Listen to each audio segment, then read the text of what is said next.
Sherilyn Foster Tucker for Kyle Zanowski. Kyle Zawolski. All right. What are we doing? Your Honor, we're requesting an adjournment. I was just appointed yesterday, so we just need some time to get discovery, review it. Adjourn to August 7th, 2024, 9 a.m. Jeremy, people address, we need corrections report. Do you have a I do not have a copy in the file, but yes, you may. I apologize. I did not speak to counsel. I didn't know she was taking over for the case. If I can approach with counsel. Yes. Corrections report dated July 16th, I believe. Yes. To the bench. And I know that defense counsel already has their own copy. It does address some violations of the conditions. We wanted to bring that to the court's attention. And Your Honor, I have spoken to my client about this progress report, and Mr. Zanowski does acknowledge some difficulties complying with the sober link. We discussed the importance of being in compliance with the sober link, and he is willing, if the court is inclined, to go on a scram tether for heightened monitoring, and just to kind of make it so that he's not having to test at the specific times. And then he also has indicated to me that he does have a previous AA sponsor that he's worked with that he plans to reach out to. But he has a good job and is caring for his mom who's ill, and he has a daughter as well that he helps care for with his girlfriend.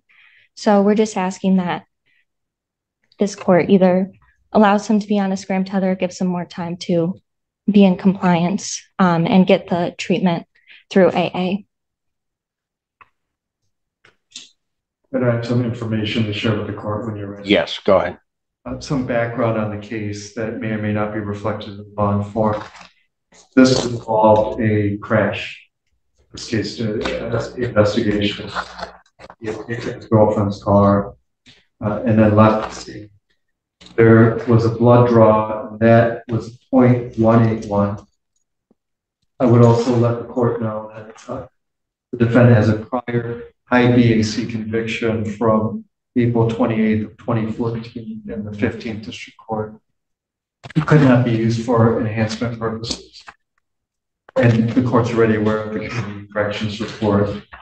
And those are reasons that would pique our concern for the defendant remaining out at this time. He does present a danger to himself and others based on the most recent tests with the corrections. And Your Honor, I would just ask that he be allowed to be on a scram tether. I know that he has not been in compliance. He did, after the positive test, he did go and get an ETG test. Those results have not been made available yet. They're still pending. But he believes that he can be compliant with a scram tether, and he does have a job that he works every day, and so he's worried about losing that job. And he also, like I said, he has people that depend on him. He cares for his mom who's sick. And so is he saying that he didn't do this? Or this is not, I mean, I thought he was saying that there was this violation of the alcohol. He believed that the positive test may have been inaccurate, but he was unable to get the ETG test results in time. And then for the miss. When did he do an ETG? On July 10th. At Community Corrections? It was through an urgent care.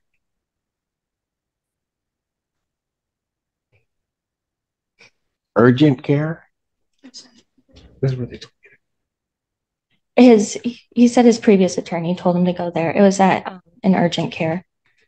But like I said, he has not received those test results. And as for the missed tests, he does acknowledge that he missed those windows of testing.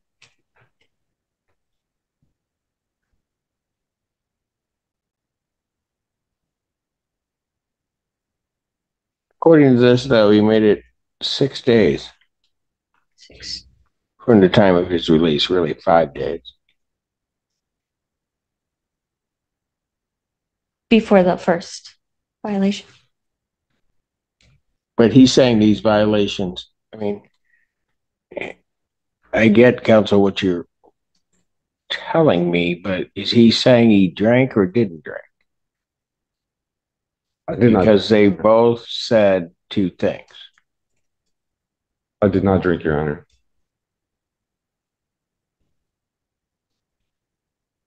Why didn't he do the compliance test then afterwards? That I think he was confused about. During the time. Well, no, he says he's confused about it. Well, before we go down that path, on the 9th at 9:01 p.m., the report indicates he blew an 028. Mhm. Then he blows at 9:19 p.m., he blows a .021. Yes. And then is that when it turned off? Mhm. Then he indicates that the machine turned off and he thought The what? the machine turned off.